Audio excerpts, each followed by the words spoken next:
Hello, friends. We are now all the way into May, middle of May. It's May 15th today, halfway through May. It's sort of been 2 months where we've been doing this social distancing, isolating ourselves, however you want to describe it.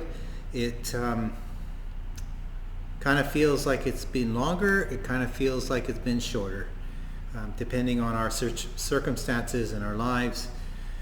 This waiting, this in the midst of the pause of the world, is sometimes difficult. As I've done in previous weeks, as I go along through this journey, this collective journey we all have, I'd like to reflect on some of the pieces of our faith, our understanding, that helps us carry on through these times. So from this week's lectionary, there's a passage from Acts, which is actually one of my favorite passages. And it's the story of Paul speaking to the people in Athens. And he gets up on the famous speaker's podium, right? The rock in the middle of the town, to express his belief, his faith. It's sort of an invitation. The various philosophers do this. So here we have Paul speaking our faith, his faith, to the people who have never been exposed to such. There's 2 lines in there I wish to really hold on to. This is from Acts chapter 17, starting in verse 27. So that they would search for God and perhaps grope for him and find him, though indeed he is not far from each of us. For in him, or in God, we live and move and have our being, even as some of your poets have said, for we too are his offspring. We too are God's children. In God we live and move and have our being. And I think that encapsulates what we need to hold on to during this time.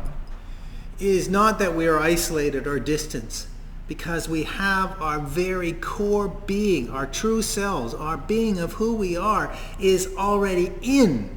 In him, in God, we move and have our being. We live and move and have our being. We breathe. Our heart beats within. We move within. We are encapsulated by the wholeness of God who fills the whole universe. In God we live and move and have our being. We are never alone. We are never distant. And yet we still, as he also acknowledges, we still search, yearn, look, cry out for the experience of the presence of the living God. It is at this time when we start to expose ourselves to the struggles of life, to the fragility of this world, of the systems that we've created within this world, that we need to answer the yearning in us. Answer that thing within us that yearns to know God, to find God. And yet, Paul says, and yet we are faced with, and yet we need to understand and hear that we live and move and have our being in God. There is no separation. The discovery of the presence of God is not a finding, but an uncovering. It's not a go out and a searching for, it's a searching within, it's an opening up our own eyes and our own understanding so that we can experience that presence that's already here, that's already there. So we now are going through this crisis.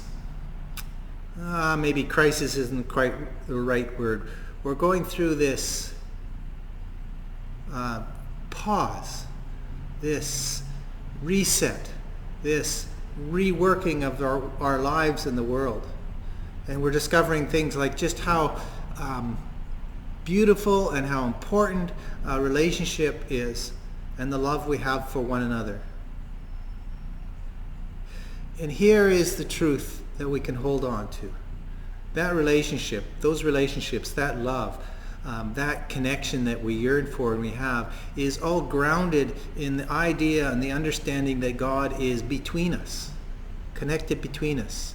God is the between time, between where I stand and where you sit or stand. That is filled with the presence of God. And therefore there is no distance between you and I.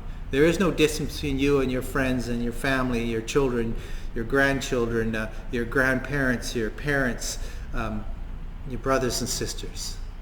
There is no distance.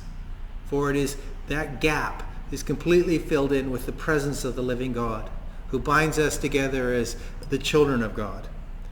In God we live and move and have our being. We breathe and live. We breathe is another interpretation of the word where it's translated here as live. We breathe and have our being. Our very being is in the living God that binds us together. It seems like such a simple concept, doesn't it? Just to claim and understand that God is in all things and part of all things. Yet we get so puzzled and confused because so quickly we turn from that reality or that hope or that trust to seeing our world dismantling around us. But it's not true. What we're finding is the fluff, the externals, the non-essentials are falling apart. And people are rising up to satisfy and meet the essentials of their lives and the essentials of other lives. It gets to the point where even our government now is buying a motel in Victoria to house the homeless, and other places are establishing ways to care for the homeless. It's taken a couple months, but we're getting there. And how does this change? The recognition that we are all in this together. From the person on the street to the person in the penthouse. We're all part of this. And we live, we breathe, we move, we have our life, we have our being, all within the essence, the presence of the living God. Believe it. Hold on to it. For that alone can give you the faith and the hope and the strength to get through this. So even if you're breathing your last, you still are within the loving and living presence of the Holy One, of our God. You do not die alone.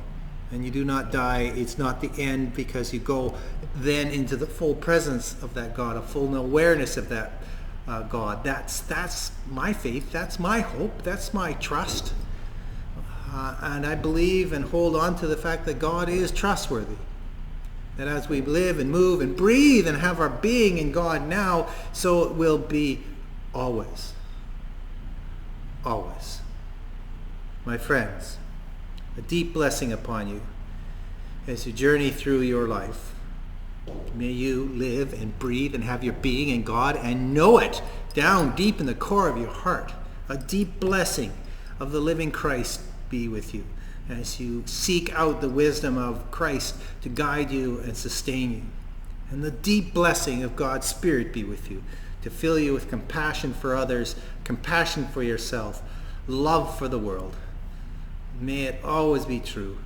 May it always carry you forward into the reality of the love of God. Thank you.